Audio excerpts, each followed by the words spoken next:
Hello and welcome to another episode of a Wicked Parley. Tonight we're going to be discussing video games. And more specifically with video games, we're going to be talking about what's the problem with them and what things need to be improved or changed or just kind of things in general. There's quite a bit. Yeah. And if you're, of course, interested in potentially being part of the conversation live, of course, join our Discord. And, of course, do the various steps for the Discord stuff. Because, we care about those sorts of things. And we want to see you in the chat and discussing things. So come join and have some fun conversations. Join us. Hello, Kyle. Long time no see for sure. My goodness. It's been a little bit, hasn't it? Been a hot second. Hello and welcome back. Happy to have ya. Yeah. All right. And, we're just going to jump right into this whole funness, okay? So the first thing I want to kind of discuss is microtransactions and the implications it has on games. I know... That's just the standard grossness. Yeah, I know, right? Like, when it comes to microtransactions, I'm sure every single person has had some involvement with them over the years. Whether it be on a cell phone or in one of your particular favorite games. I don't know, Destiny's one of those ones that kind of pops to mind. Or you could think about... This thing? Yeah, or that thing, Or Genshin, is another one of those, heavy microtransaction type of games. I know that for a fact. Oh boy. Yeah, because if you want a particular character, please spend $200. Like, yeah, it's fine. It's fine. Sometimes minimum. Yeah. What many characters are they up to now? Something like 30, 40 characters, something like that? Multitude. Oh yeah. So many to the point of multiple banners for every season. So say goodbye to your wallet. You're not going to just have butterflies flying out. It's going to be full on vaporized. Anyways. Yeah, I know. So sad. I know, right? It's gonna be. Leave my wallet be. I work hard for that. Yeah. Those purse strings, they gotta loosen them up, Anyways, one of the things that I think kind of drives microtransactions has to do with the fact that developers today are not getting paid for making new games. If you think about the way in which new games are presented, more often than not, you get an incomplete game. In my particular opinion, I feel like a lot of times game releases feel like a beta, and that's because they probably are. And they use microtransactions to kind of help fund the development of the rest of the game and also kind of, pad the pockets and pay for the employees that work, at their game studios. And, major, studios actually are, they're inclined not even to make new games, but to just further content that already exists for existing games. And one of the major ones that you can see this from is through the Grand Theft Auto 5 game. I mean, Grand Theft Auto 5 came out on the PlayStation, was it PlayStation 4? Maybe, I want to say. Maybe it might have. I feel like it was even on the 360, but I'm probably wrong about that. It was probably on the PlayStation 4 thing. Anyways, let's see. Yeah, GTA something about it. Yeah. At least 2015. Okay, yeah, that's okay. So we'll say, generously speaking, let's call it the PS4 era, right? But yet, Right. Yeah, that game was made 7 years ago. And yet it's still getting expansions. People are still paying money into it. They're still doing all sorts of stuff. And so to me, I think it's just a bunch of bullshit. You know what I'm saying? I think that it's time, hey, we need to start paying the developers so they can start making new games. And part of it has to do with the fact that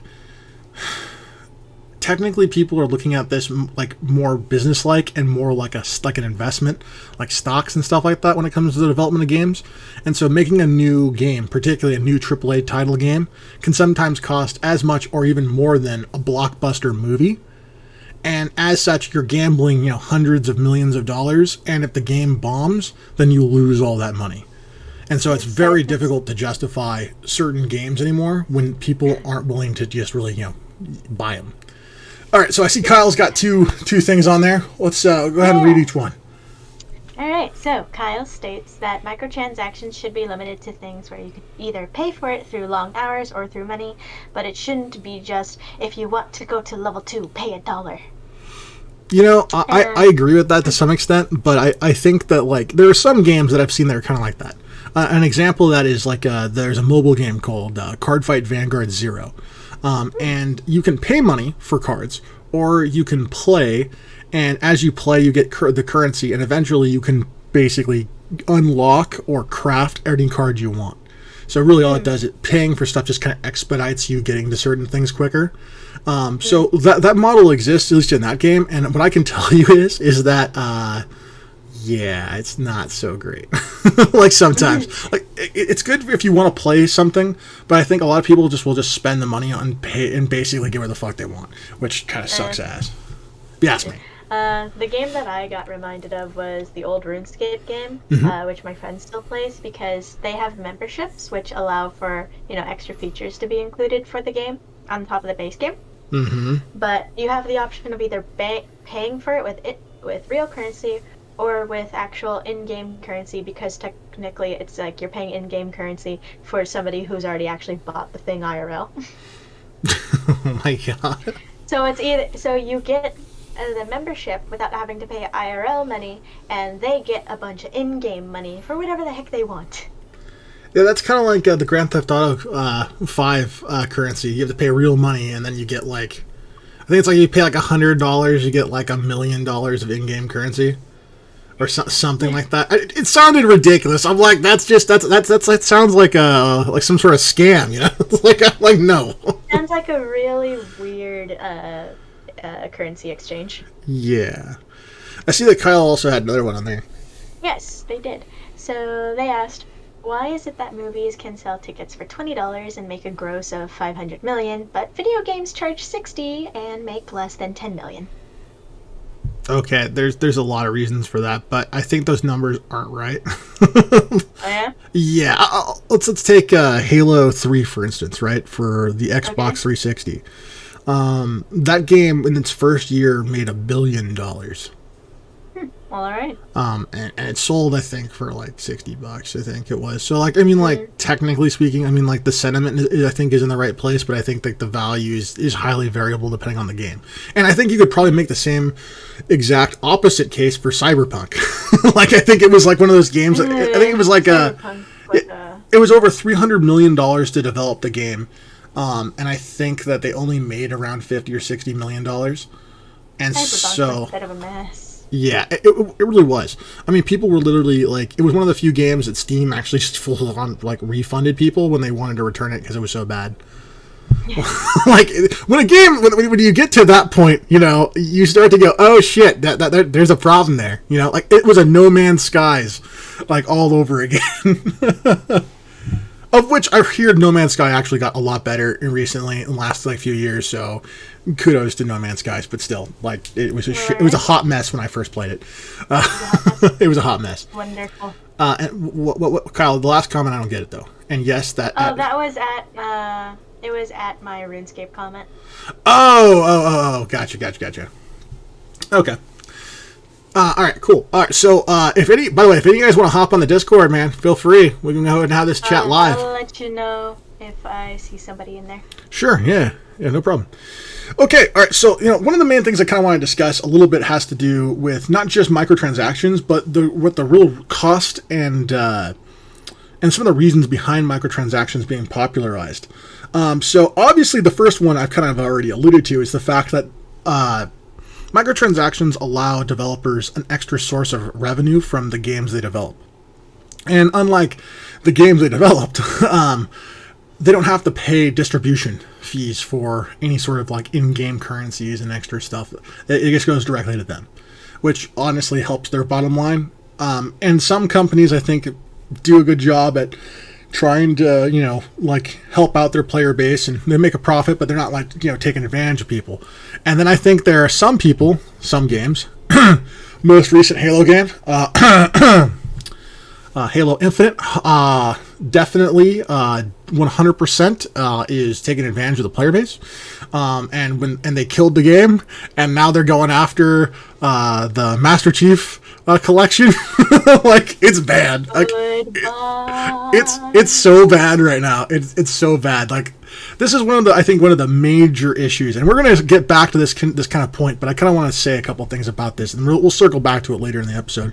But I think one of the major issues with current games today is not just microtransactions, but the fact that game developers are able to actively change the gaming experience while people are still playing it. Because years ago, you couldn't do that. You couldn't, like, if you, let's say you were wanting to play, like, you sent out, like, let's say Pokemon Stadium for the Nintendo 64, and let's say there was a catastrophic bug that would have allowed the person to either complete the game without having to do anything other than one fight, and then the game would crash, you know, or let's say there was some sort of ridiculous thing that you could exploit. Well, game developers couldn't patch it. You know, the best they could possibly do is they could when they stop production of the game for a little bit, they fix the thing, and then the newer editions, the extra releases have the update, right? Yes, recall every old little thing. Yeah, you can't. That's going to be possible for things that sold over like 10,000 copies. You're not going to be able to recall something like that, but yes, recall as you would, you know, food products with like dangerous text. It's not that simple, buddy. No, it's not. Do you think people pay attention to those recalls sometimes unless they get money out of it? No, but today I think the issue is that they can actively change things. We see this all the time in shooter genres. If you look at a Call of Duty game or even Destiny, you can see them do weapon balancing. They do patches. They take things out. They put things in the games. And often when they put something in the game, they charge you, but they don't refund you if they take something out. Which, to me, is inherently famous for it, or infamous for it. Oh yeah, Destiny is it's atrocious for its vaulting content. You know, you'll see it someday, maybe. It's like, okay, I guess take our shit. Thanks a lot, buddy. Yeah. By the way, don't forget, you still owe us $100 every year. It's like, come on now. I'm being I'm being a little bit silly on this, but I'm also kind of not. I mean, like, if you want to think about it, like, I could break down the numbers, but you guys don't care about that, now do you? Now, but all the rage of a gamer. Oh, I know, right? I mean, there's going to be a series coming out soon of me just shitting on games for bullshit. Soon. Yeah, it's going to be funny. Like, I'm going to have a few people and we're just going to just roast games. Anyways. Like, one of the things I kind of allude to is the fact that, like, if you don't want to have a gaming experience like this, then you're forced to turn to alternative forms of games. And this has been commonly known as indie titles. Now, a lot of people who are familiar with, you know, like, video games over the years already know what the fucking indie title is. But for those who do not know what an indie title is, I'm going to give you the basic explanation. The difference between, let's say, a triple A title, you know, like let's call, like, you know, Destiny as an example, versus your, say, Hollow Knight like title as an example, is the fact that, like, the Destiny probably has, you know, a room of a few hundred dedicated people designing the game, right, and editing the game and working on parts of the game. They have an extensive dev team. And their developmental process is funded to just the nines, right? They have the best of the best everything, right? Meanwhile, you have, like, a completely different thing going on. All right, what you end up having is, like, for, like, a indie title, you might have one guy. Or you might have a few people working on it with a limited budget. And it may take them a lot longer to release a game. And the features are going to be a lot less. Although sometimes, surprisingly, some games are incredible when it comes to features.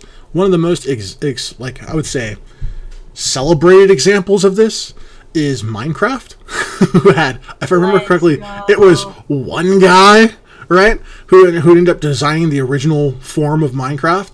And it has, you know, when it got bought by Microsoft, it exploded and they did all sorts of crazy extra things. And it's a whole thing now, right?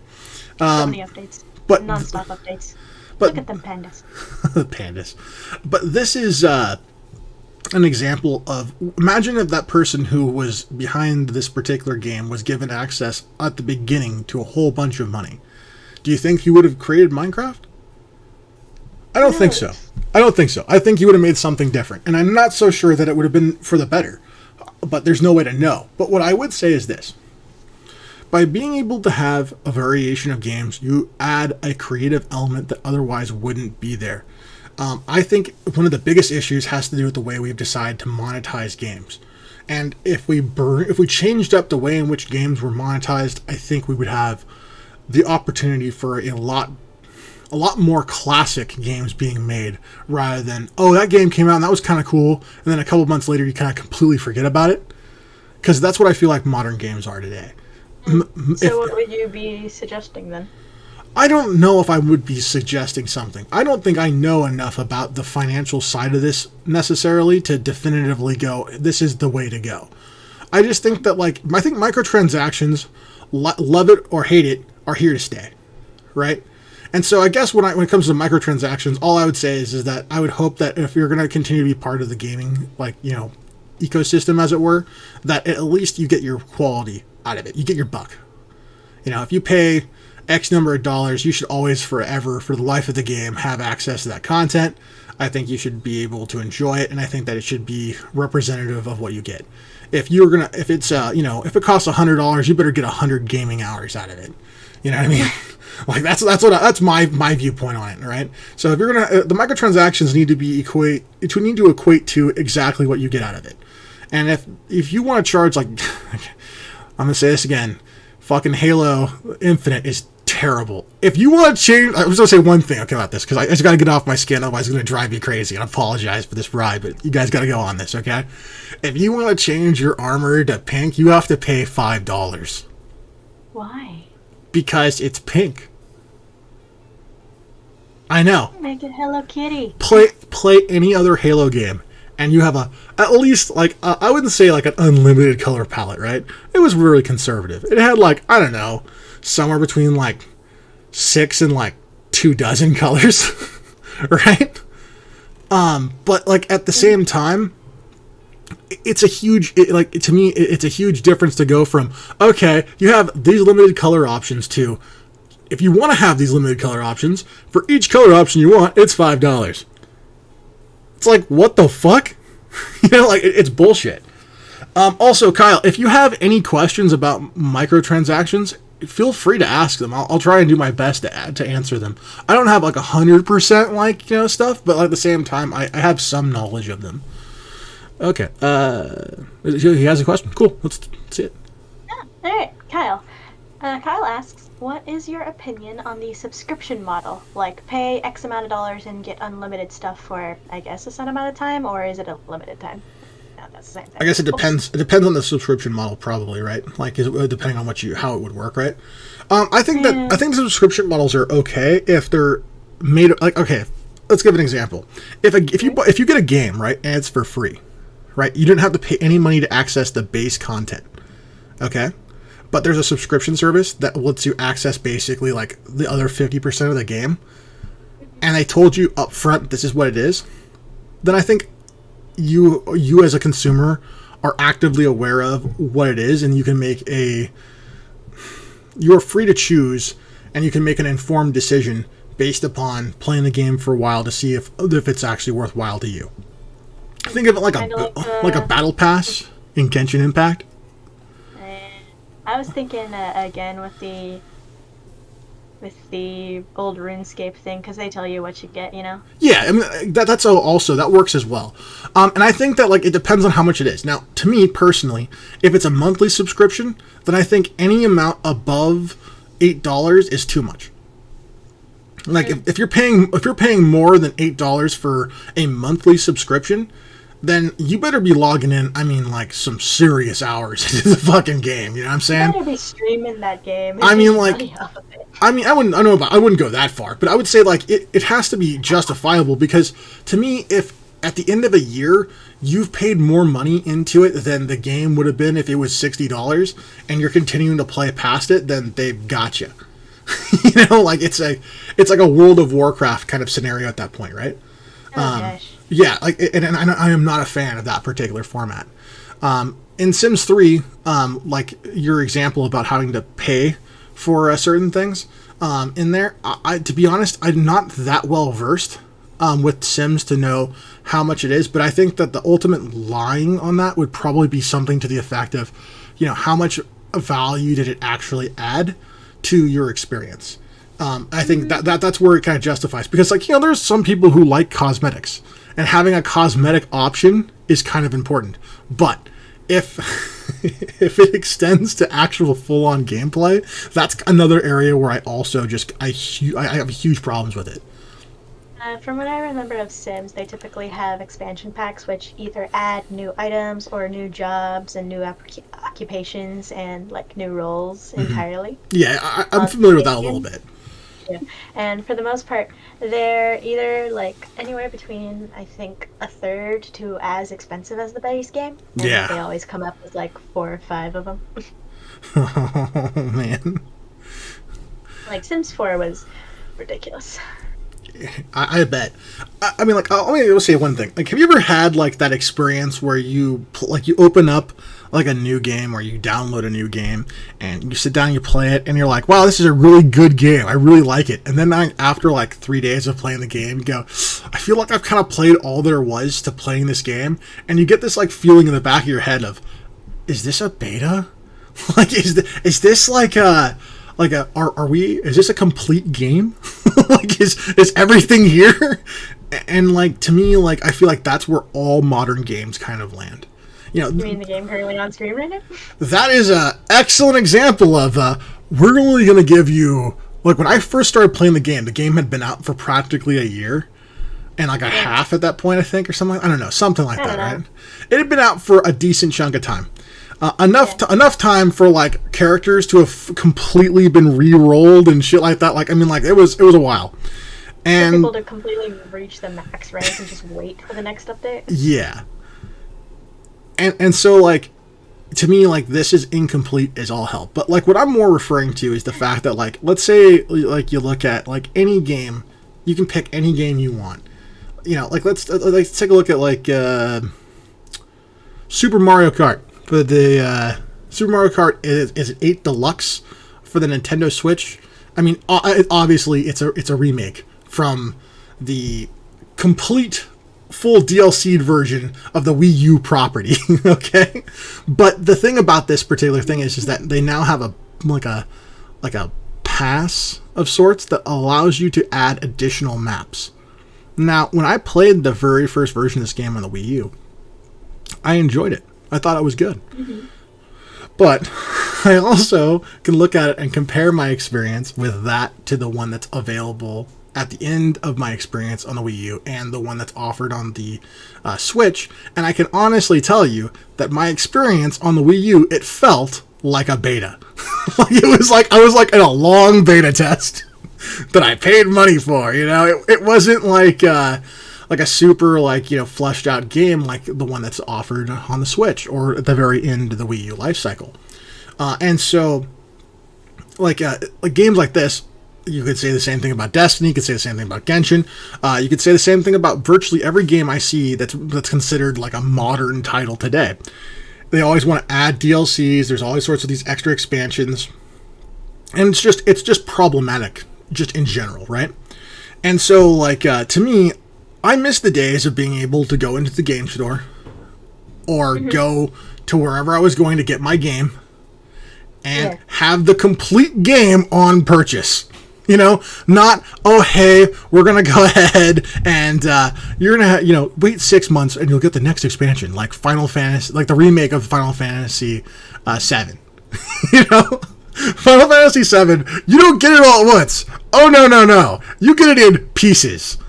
Over time.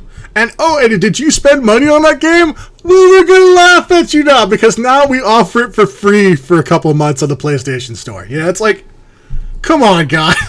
like really? I could have waited.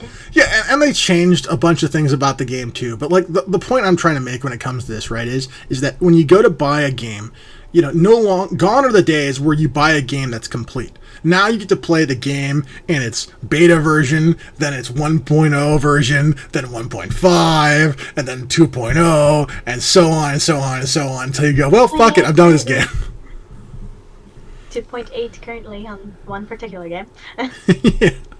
So, like, give me 3.0 already. Give me new place to explore. Jesus. See, but like, see that desire of, I want to play the game. You're like, I want to play a completed game. Yep. You hunger for Give me it. all of them. Yep, just give me all the places I want to come on. Yeah. Do we have any more questions, or do we have anybody waiting around? Nope. Aw, guys are shy today. Come on now. People are being shy today. Being shy. Hey, Backseat. What's going on, man? Welcome, Backseat. Backseat, you should join the Discord so we can have a talk. Oh my goodness. Come on to the Discord. You know you want to talk. Anyways, so, I mean, honestly, like, I don't know about you guys, but I have a huge complaints when it comes to, like, modern games. Like, I genuinely, I'm not saying this as a person who loves games of all times and being, like, favoring to, like, older games. I'm genuinely saying that, like, I understand that Donkey Kong Country, Castlevania, like games like this, they're simpler games to make, right? But they shipped them complete. You know what I mean? Like, they basically shipped them complete. I mean, could you make an argument for Castlevania Symphony of the Night and its multiple versions having slightly different content? You could. But I would say that that's developer fuckery, not saying the game's incomplete. Not to any extent. I mean, like, look, I guarantee you, the most recent Sonic game, they're going to have DLC. 100% there's going to be DLC. You're going to see DLC for virtually every title. I think the last game, and this is sad, but like I'm pretty sure the last game that I saw that did not have any DLC, that, if I understand this correctly, was complete pretty much all together on release, was the last God of War game. Like, that was the last one. Yikes. And, yeah. We do have somebody in the Discord now. Oh, fantastic. All right, we'll have a guest. So I'm just going to go ahead and rant for a little bit longer about a few of the things that I hate. For example, All right. yeah. I will be right back to check in. All right. So, you guys, I'm sure you guys are familiar with the Pokemon series. You know one of the most annoying things about the Pokemon series is? The fact that there's a DLC Sword Shield bundle. Right? Thank God they didn't have anything for the Arceus game. But, like, good God, is this going to be the plan moving forward with all the Pokemon games? They're just going to add DLC? I mean, does this not make you guys 100% upset? Wait, so host says there's a 1 in 100 chance to pull an unusual from a crate. I felt my luck getting siphoned from my body. What the fuck? What crate? Tell me the game. Which game you're talking about? Because there's a couple of games I know that use the crate system. But it does feel that way when you play like a gacha game and you're like, oh, cool, I'm just going to go ahead and play this. And it's just like, oh, yeah, by the way, all the luck is being right out of you. And you're like, no, my soul is gone, no. Sorry, be a little too loud. My bad. And another thing I kind of like find is kind of bullshit too is the fact that so often content gets reused. So, like, I mean, for instance, like the Lego Star Wars game, we're playing it on Twitch. So if you guys want to come check it out, then, like, awesome, right? But if you don't want to, I'll understand. But, like, that game has been re-released, like, I feel like at least 7 or 8 times. Like, I remember playing Lego Star Wars on the Xbox 360. Like, it was a long time ago. What did I walk in on? You walked in on me basically complaining about Lego Star Wars. You know what I'm saying? Like, it's just, there's too many Lego Star Wars. Lots of Legos. Yeah. So who we got? It was chatter, but they didn't really have anything to say at the moment. They also wanted just a hi. Oh, okay. But if they come up with something, I have told them to let me know in the guest chat. Okay, cool. Lego. All right. One of the other things that I think is kind of interesting when it comes to at least talking about the monetization model for consoles is the fact that so often games are lined up next to consoles with special skins, so that way they can promote the game sales, which hopefully drives interest in the game. But to me, this is an extremely risky endeavor, because if the game flops, that means that they're not going to sell special edition consoles. Like, some consoles are pretty freaking awesome, right? Like, you get like the Spider-Man console, right? But who the fuck wants the UFC console? All right, I'm not saying that there's no one out there who would want it, right? But like, at the same time, because it kind of is. It's kind of like, it's designed to be like that. Like, some are awesome while others are not. Like, I personally love the Pikachu Edition N64. That shit's awesome.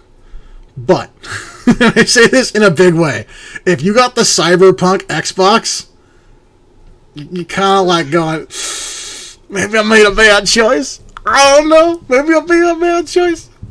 I actually have the Xbox 360 that's modeled for the what's it called, Halo 4, and also the R2D2 Xbox 360. I have both of them. I see a new person in the Discord server. Give me 1 second, all right? Sure, yeah.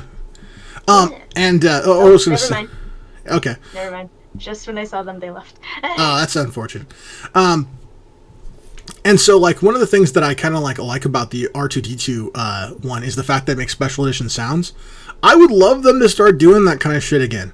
You know, like, there was one kind of cool thing that I saw Microsoft do when it came to marketing that I feel like is super helpful, at least for the console. I wish they do it for the games.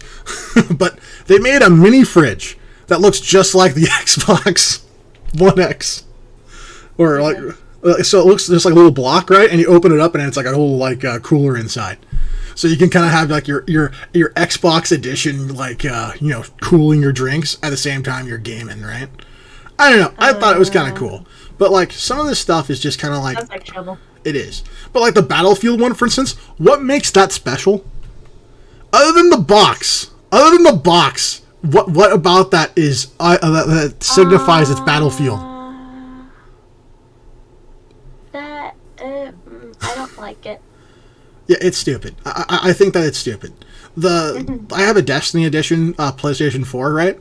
And it on the front cover of it, right? It's an all white console, and then on the front side of it, it kind of has like this like creeping kind of like etched in darkness kind of pattern that's on the side of it. Yeah, that's what it looks like right there. Yeah, and so like that, it looks kind of nice. It's kind of different, you know. You look good. Yeah, and it's detailed. It's nice. It's clean. Yeah, and it clearly shows, hey, this is a Destiny console, right? So, like, to me, I think that, like, that's one thing to kind of, like, indicate, hey, this is nice, this is worthwhile, versus not, right? How do you talk on Discord? Okay, so you talk on Discord via, so you throw up the instructions real quick, so that way Kyle can join me. To be very messy. Yeah, it's going to be messy, sorry guys. Bear with us for a second. So, Kyle, basically follow the first 3 steps, and, Rose will go ahead and tell you the rest. I pray you have a Discord already. I pray. So yeah, just join our Discord using the link below on the screen. However, I can also grab it quite soon. This one is a temporary invite link for a week. There you go. All right. I do see somebody else in the lounge, so I will quickly disappear. All right, fantastic. All right. Yeah. One of the other things that kind of affects video games that I think is kind of interesting to kind of discuss is the fact that dev kits, which are crucial for the development of games for future consoles, don't always have the exact same release. You'd think that when a game company goes, I'm going to announce a new console, that the people who are working on games probably have access to at least the hardware for that console, you know, somewhere in the neighborhood of, you know, like a year to work on games. So that way when they release the console, the games are complete, they're flushed out. You'd hope so. But as it turns out, that's not always the case. Sometimes, although rarely, the dev team will get the console, like the dev kit, the week that they announce the console is going to be released. So you can imagine being in the situation where, let's say, you're in July, and you learn that the console is going to come out in November. You have to scramble to make like a game for the new software, and I can only imagine the nightmare scenario that unfolds in that situation. And over the years, there have been some pretty interesting dev kits. In fact, we have a particular cool image of one that hopefully Rose can throw up on screen in a little bit to kind of show you guys. But there's literally an image of the old GameCube and a PlayStation 2 and a Sega Dreamcast and then the PlayStation 4 dev kit. And it's quite interesting because it's a complete departure from like the normal kind of like things you typically expect. Because, you know, a lot of times when they speculate, oh, this is going to have like a console, it's going to be something that's going to be interesting.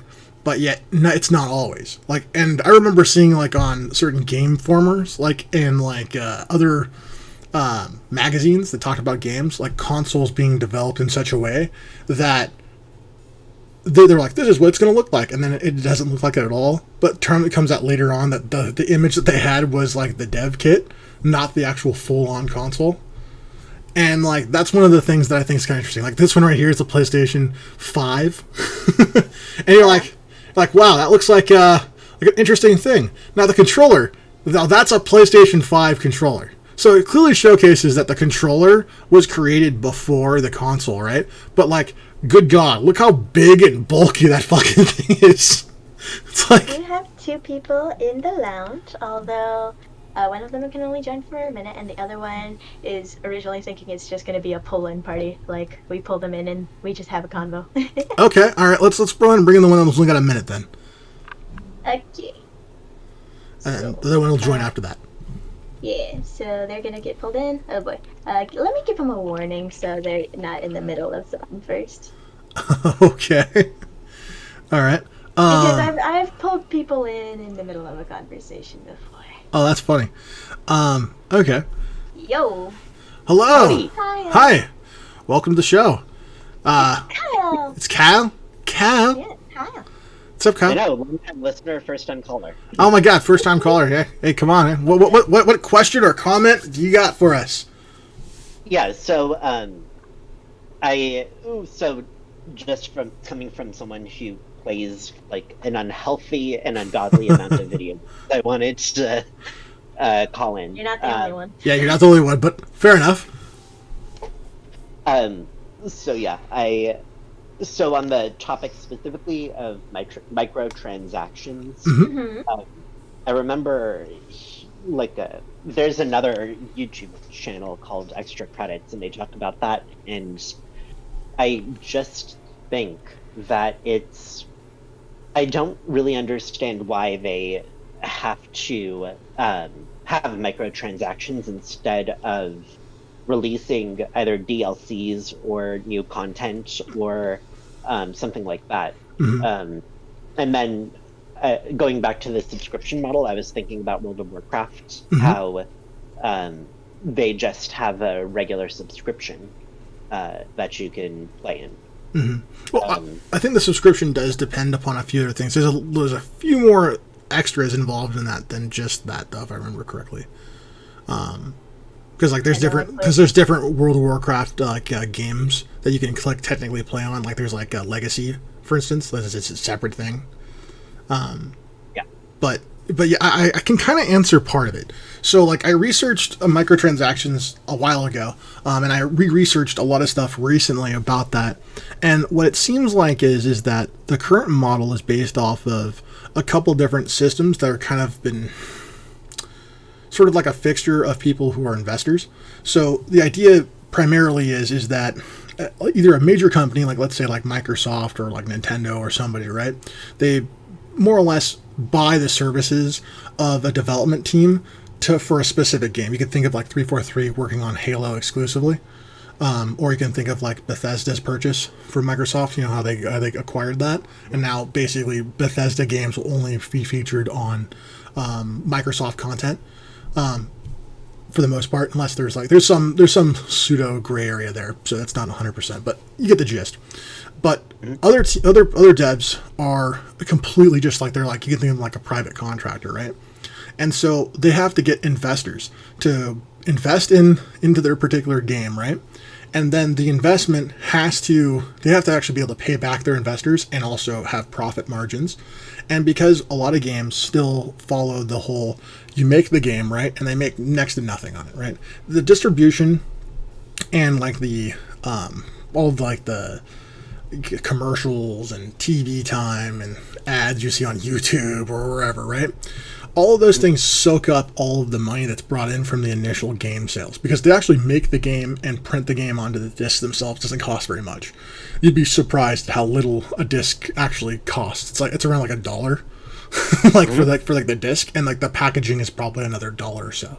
So like they actually are making a killing when it comes to it, but because there are so many people's hands in the pockets of those purchases, they get so little back. Like I think like if a game was to cost $60, they might get like 12 for every game sale, and that's still a lot of money if you think about it on the number of games that are sold. But the primary problem is that like it's the investor model that really affects the way the games are made, and the fact that a lot of times games are said, hey, this is when the game's going to release, so it's got to be done by this particular point.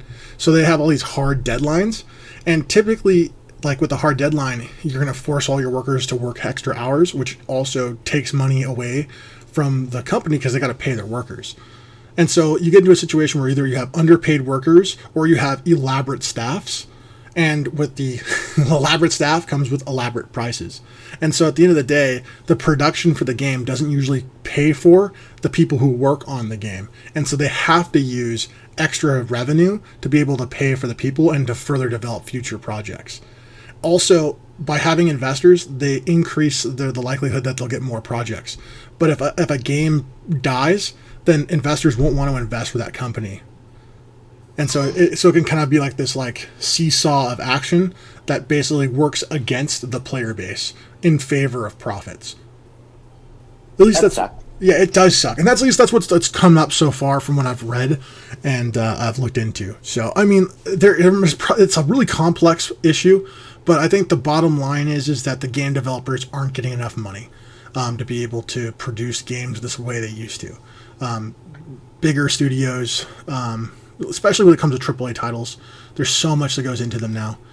Halo, just as an example, right? Halo 1 had like their whole team, 100%, had 100 people working on Halo 1. For Halo Infinite, they had just 100 people as voice lines.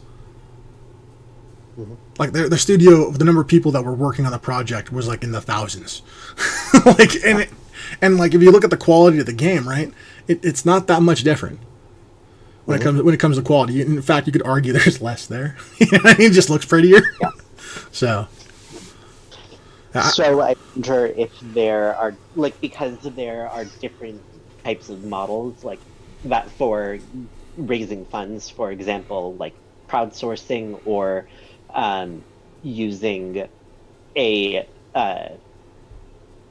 buy.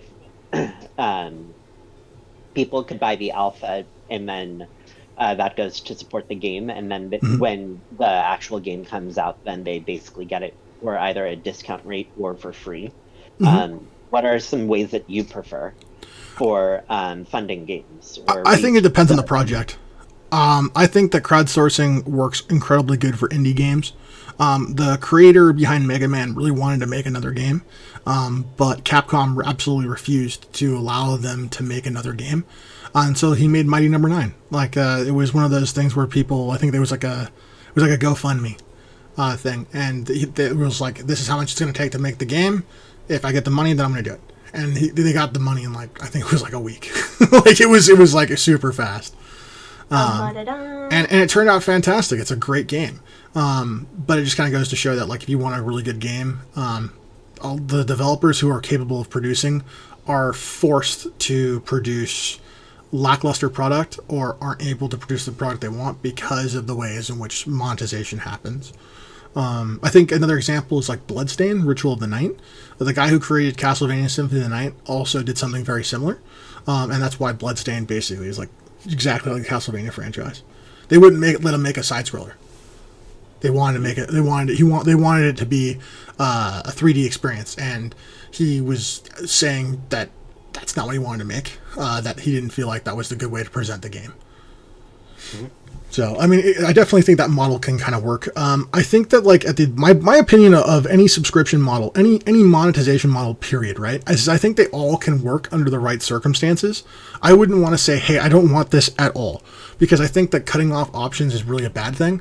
What I would say is that if you're going to charge money, just make sure that you're getting your money out of it. Don't have people pay $40 for content that you're going to take away in 2 years. That's something I personally have had to experience with Destiny. Yeah, I know. I don't like the idea of any game that goes, hey, we're going to have X, Y, and Z, and you're just going to cost this amount of money. and you have this long to play it. I don't think that's fair. Not for a video game. Yeah. Thank you so much for letting me on your... Yeah, thanks for joining us. Yeah, I need to go, but love the show. Okay. Love you guys. Yeah, thank you. Bye-bye. Thank you. Oh. All right. All right. Shall I bring in the next person? Go ahead and bring in the next one. Yeah. All right. And when it comes to, like, as I was continuing about the dev kit thing, one of the things that I was surprised to learn was that some dev kits came out at different time periods. Like, as I was kind of alluding to before, so there's actually a couple of instances when the PlayStation 3 dev kit was presented, as it was with the, I believe it was the, oh my god, I'm blanking right now. I think it was the Xbox One dev kit. They literally got them like 5 or 6 months before release. And other companies will give the dev kit out like a year and a half in advance. I mean, like, look at the GameCube, right? Look how big that thing. See, it's got the dolphin on the side of it. I don't know if you guys heard about like the rumors behind like the Nintendo Dolphin, but that's where it came from the dev kit. I also find it kind of hilarious that the PlayStation 2 dev kit looks like a PS2 with like an extra like computer slashed onto the side of it. Oh my goodness. It's kind of... Hello, host. Hello. Hello, host. Welcome back. I think I brought you in at like a rant. My bad. Were you mid-rant? What am I doing here? Hi. You are now captive. Do we just yank him out of like his rant? Oh no. I was so confused. And then getting dropped in deep water. Hello. Well, hello there. Would you like me to move you back? Nah, I'm already here now. Oh damn! Now you Wow. have to deal with me. Now we've taken him from his natural habitat. And now we're just dealing with him now. Sounds like game developers, don't they? Huh? So I'm gonna introduce an interesting topic that we're probably gonna end the night on, but like I just want to get like everyone's thoughts on this. The topic is open world versus closed world. Oh lord. Yeah. So like I'm not sure how many of you guys are familiar with the concept of like a closed world game or like what they call, it's actually called a fixed state game.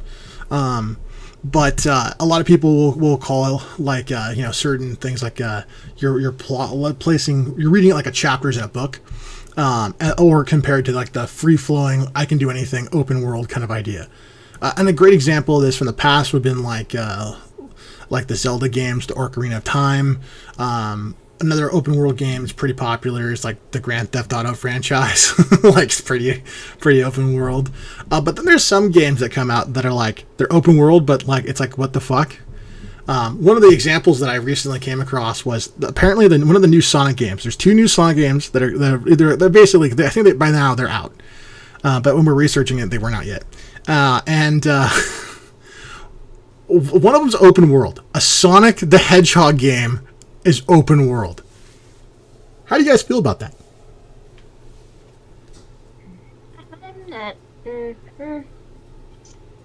I'm not quite sure how I feel about that. Like, I'm used to just, just following a story. Mm-hmm. I'm okay with it. I mean, it depends on which way they'll take it. Sonic is fast. And if you set it in the entirety of Earth, Sonic can be in every single location. Can I roll him off a cliff? Like, that's gonna happen. Like I'm pretty sure, based upon the picture, that's probably exactly what's going on. But my thought, Alright, I want to see how well he can land on the street. like my whole thought process is that the Sonic games do well, like as a side scroller, because they're action and they're fast paced, but they're not so fast paced that you can't keep track of everything that's going on the screen.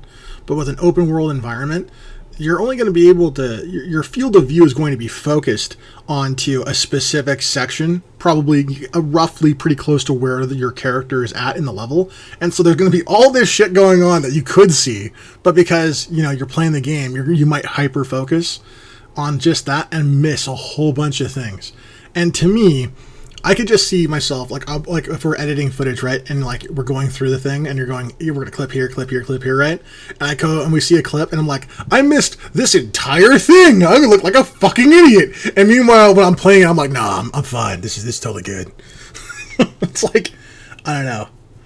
Yes, the thing of hindsight. It's like, how did you miss that? It was right there. It was right. It was 3 feet in front of you. Well, when it comes to like open world games, host, is there any particular games that you can think of that you've either seen or played that you thought this would have been better if it wasn't? Believe it or not, Skyrim. Interesting. That's an interesting take. I would not have expected that, but okay. Walk me through your reasoning. So, Skyrim is a good game because you can do so much in the open world. But because you can do so much, you end up not doing anything. So it's that whole like I am guilty. It's that whole like frozen by choice. Too many choices. Like, if you want to get like any one particular thing done, you would actually need to tunnel vision all the way through. Because on your way to finish a quest, you might find an event and you get sidetracked. And then you get sidetracked so much, you're like Link watching Hyrule Castle burn as he's fishing. Like, oh wow, that's a big fire. Oh man, that's crazy. Fire. Speaking of fire. Oh my goodness. Big fire. Big boom. Yeah, that's a big boom. Watch it burn. All right, I'll be honest with you. Like I think Halo Infinite is an example of an open world game that really shouldn't have been. The first 10 minutes or so of the game isn't open world at all. And although the voice actor who's playing the guy who's basically freaking out is kind of annoying, at least it feels like a Halo game. Then you drop down into open world, and I'm like, the moment that happens, I'm like, this doesn't feel like Halo anymore. And I literally turned, one of my friends who was showing me the game, when it was first, technically I think it wasn't even out yet, if I'm being honest with you guys, but it was like, it was either, it wasn't out yet, or it was right upon its main release, right? I remember going, this doesn't feel like a Halo game at all. At all. And it was all because it was open world. That's my honest opinion. I think that there's a bias in my head that maybe I couldn't overcome that was like that. No, that actually does make sense, because Master Chief is a soldier. He is a point A to point B type of character. Yeah. So when you put quote unquote Master Chief in a world that you can do anything, what is he going to do? Yeah, it doesn't feel right. There's so many things. I have so many problems with it. I'm not gonna even lie. When one of the games that I plan on shit talking the most about is gonna be this game. It's gonna be fucking hilarious. I'm gonna let you guys know that now. There's so many things that oh my god. And that's that fucking annoying guy right there. That fucking guy with the beard. That's that bitch who's super annoying for the first 10 minutes, and then he just stays annoying the whole time. But oh my god. What I wouldn't do to put a round in his face. My goodness. What'd you say, host? Well, alright. Every game needs a Navi. No, this is worse than Navi. No. Don't you dare. Hey, listen! Stop it before I mute you. No. You can't mute this. No, it's too good. Yeah, I guess there's one more thing that I kind of want to discuss a little bit about when it comes to open world games before we move on to wrapping up. But the thing that I noticed is that a lot of open world games have tons of bugs and glitches that don't get found for a year, or they don't get patched for a year. Oh, right. I'll give an example. I know I keep on talking about Destiny, but I play the shit out of this game. Okay, I know a lot about it. But in all versions of Destiny, both 1 and 2, through many updates, okay, there are places where you can fall through a crack in the level and go onto the outside of the map texture. So you're literally walking on the outside going, what the hell's going on? And there are cheeses where you can complete events and activities by doing this intentionally. Oh my. Yeah, imagine being a game developer who's like, my game's so big I can't cover all the holes. It's like Sounds like potholes in America right now, right? for real. That is for real. And there's a ton of bugs and glitches also in like Skyrim, for instance, and I don't know how many fucking versions there is. And yet I'm pretty sure all the bugs that I remember seeing in the first version, for the most part, they're still there.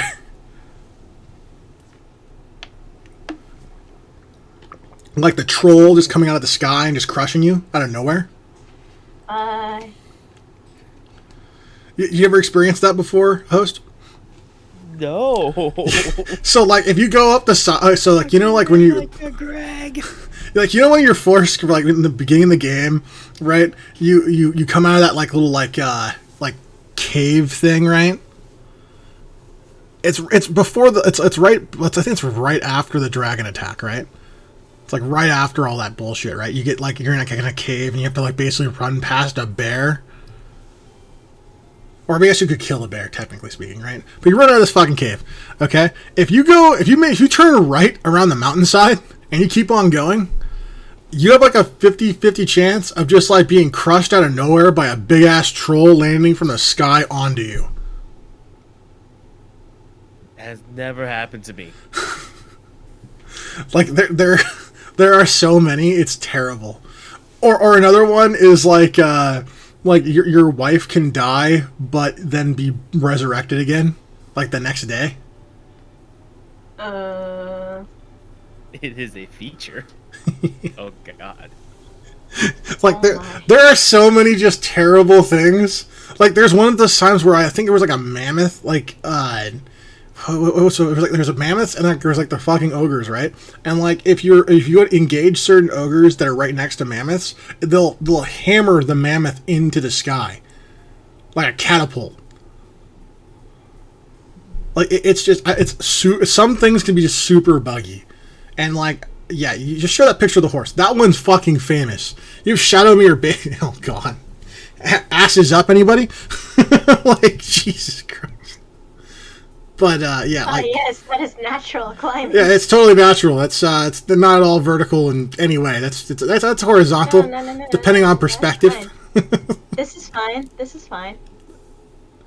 Yeah, we're not even gonna go in.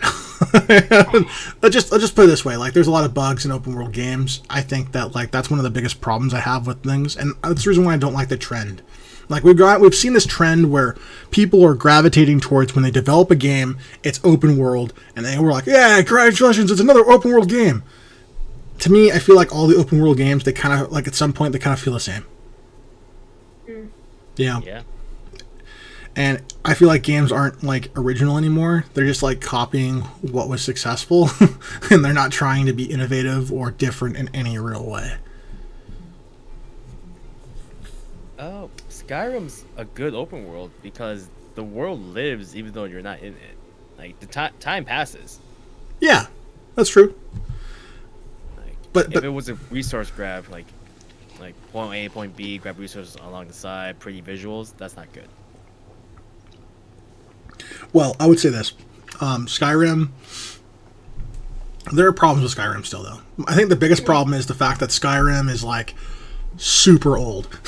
Like, it is a very old game. You know, it is incredibly old. It came out during, I think, the 360 lifespan, the 360 life cycle. And it has had, I mean, I don't know how many, you know, like re-releases, like a lot, like a lot. I think it's time that like they should have took those energies and they should have made a sequel to Skyrim instead of remaking the game. Because think about this, how many times did people buy that game? In fact, Rose, look up the sale on Skyrim. How many copies of Skyrim have been sold? Alright, I did not want the images. I just want the stats, please. 20 million copies on January 27th, 2014. But that's not the all-time sale. Nope, not at all. Yeah, so like After this is only after 2 years, apparently, the 20 million. Okay, so after 2 years, there was 20, after another 2 years, it bumped up to 30 million. That's crazy. Huh. All right. So like, Okay. so just think of it this way, right? If you sold anything and you sold 30 million of something, right? It doesn't matter what it is. Okay, let's ignore the fact that they probably got $10, $12 a copy of the game, right? Don't you think that would have been enough money to make another one? Like, at some point, it's time to make another one, right? Because, like, I feel like the game's over 10 years old. Like, I think it came out in, like, what, 2010, 2011, something like that? Yeah. 2011. Yeah, it was, you know, it was a good game, don't get me wrong, but, and they're starting to do that to The Witcher. Like, I've seen, like, The Witcher, like 1 through 3 get remade a bunch of times. Just like, come on, people, make fucking new games! Stop, you know, just keeping these old shit. Like, it's fucked up. Alright, host, I'm gonna let you go, unless you have anything more to say. Nah. No? Well, I appreciate you coming on, and having a little bit of a chat there. Sorry we ripped you out of a conversation. Alright, I shall move you into the lounge. If you would like to stay, you may. If you would like to skedaddle to listen to the stream without the Discord, you also may. I mean, I'm not your mother, so. I'm gonna get out of here. Alright, Okay, later, bye. host. Alright, and everybody else, I'm just going to say, there was a section that I wanted to kind of get to, but I kind of feel like it's not super important, and that has to do with the fact that like, there's like the sexualization inside games. But I feel like I've already talked about that extensively, and I didn't. Yeah, that's the Playboy game, which is basically Sims on the PS2. But the real thing I want to get at is this. I think that sex sells. That's why it's in games. I think allow teenagers, particularly guys, to be able to, you know, have their checks, and let women have, and particularly teenagers have their you know, their muscular dudes, or whatever the hell their ideal sexual characteristics are.